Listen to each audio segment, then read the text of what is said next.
welcome into this explainer. I'm your supportive coach today, and we're diving into a genuinely fantastic, totally approachable 10-minute dumbbell routine. It's built from the ground up for beginners. If you want to build arm strength but gym routines feel like a giant, overwhelming puzzle, you are exactly where you need to be. We're going to focus really heavily on proper form today to keep you safe and completely transform those arms using just a single pair of dumbbells.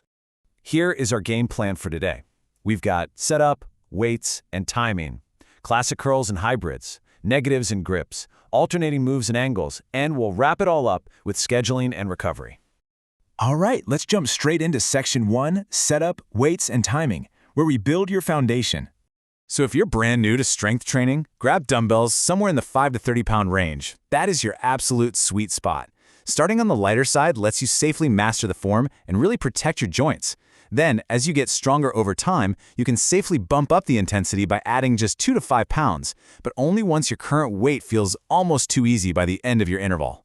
And speaking of intervals, this is your formula for the entire 10 minutes. Exactly 30 seconds of active work, followed directly by 30 seconds of pure rest. Don't rush it. Focus on steady, rhythmic breathing while you're lifting so you don't get dizzy.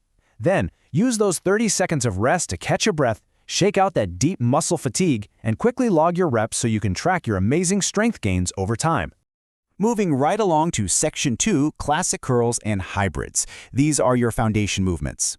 We're kicking things off with a true classic, the double bicep curl. The absolutely crucial part here is bringing the weight as high up as physically possible and actively squeezing that bicep muscle at the peak. Keep a quick mistake checklist running in your head, okay? Don't swing your back for momentum, and keep those elbows pinned strictly to your sides. Consciously contract the muscle for the entire 30 seconds. Next up is an incredible hybrid move that's going to wake up your forearms. You'll safely let the dumbbell roll down to your fingertips, keep it slow and controlled so you don't suffer any sharp wrist strain, right? Then, curl it back up using purely your wrist strength. From there, transition directly into a standard hammer curl with your wrists locked perfectly straight and finish with a really deliberate 1-second flex at the top. Okay, Section 3 is negatives and grips, where we learn exactly how to control the weight. Let's start with bicep curl negatives. For this one, you're going to explode up quickly with the weight, but then count to 3 in your head as you slowly lower it back down. Taking those 3 full seconds maintains constant, punishing tension. And hey, as your strength improves over the next few weeks, try extending that lowering phase to 4 or even 5 seconds for an even deeper burn. Now, before our next move, let's quickly cover the pronated grip. Sounds super technical, I know, but it's literally just an overhand grip. Grab your dumbbells so your knuckles point away from you and the backs of your hands are facing the ceiling. Simple as that. Using that exact pronated overhand grip, you're going to execute reverse bicep curls. Lift both dumbbells at the same time, making absolutely sure they maintain physical contact right in the center of your body. Keep your elbows tucked in and keep your wrists completely stiff and straight. Don't let them bend forward as you pull the weight as high as you can. Conversely, let's look at the exact opposite, the supinated grip. This is holding the dumbbells with your palms turned completely upward and outward. Just imagine you're holding a bowl of soup in each hand. Supinated. See what I did there? Lock in that supinated grip for double wide curls. Hold your arms out to your sides as wide as physically possible, keeping those elbows anchored tightly to your ribs, and execute the curl. This angle is uniquely tough, so really pay attention to your muscle fatigue. If your form starts getting sloppy before the 30 seconds are up, it is completely fine to stop and rest early. Safety first. We are on to Section 4, alternating moves and angles. Time to mix things up. First, in this alternating series, you'll execute a standard bicep curl and immediately follow it with a hammer curl, all on one single arm. Only after finishing both of those motions do you switch over to the other side. This one takes some serious mental focus, so remember to keep your breathing nice and steady. Stay locked in, you've totally got this. Then we transition smoothly right into the alternating inward curl.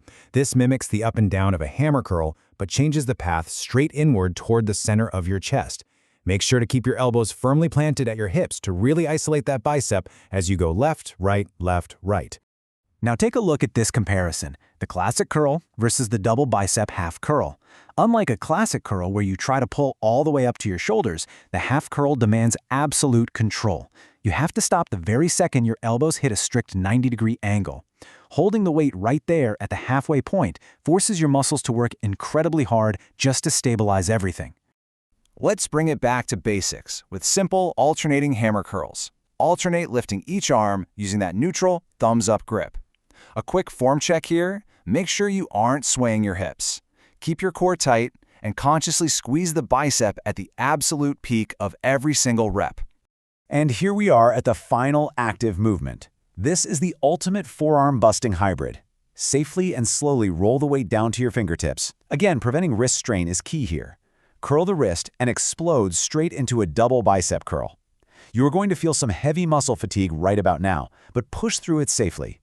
Give it absolutely everything you have left for these final 30 seconds. Incredible work. Let's wrap up with Section 5, scheduling and recovery, so we can grow stronger safely. What's brilliant about this routine is how flexible it is for a beginner's actual real life. You can easily build a highly adaptable weekly calendar.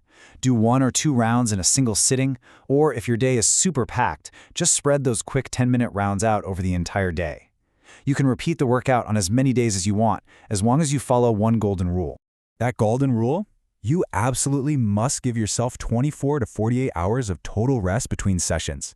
Because here's the secret, your muscles don't actually grow while you're lifting. They grow while you're resting, hydrating, and repairing. Give your body that crucial recovery window. And hey, consider grabbing a simple post-workout snack, like a banana with some peanut butter or a quick protein shake, just to give your muscles the fuel they desperately need to rebuild. So, let's look at the big picture. With the pronated and supinated grips mastered, your interval breathing totally dialed in, and your recovery periods perfectly mapped out, are you ready to grab those 5 to 30-pound dumbbells and start building your strength today?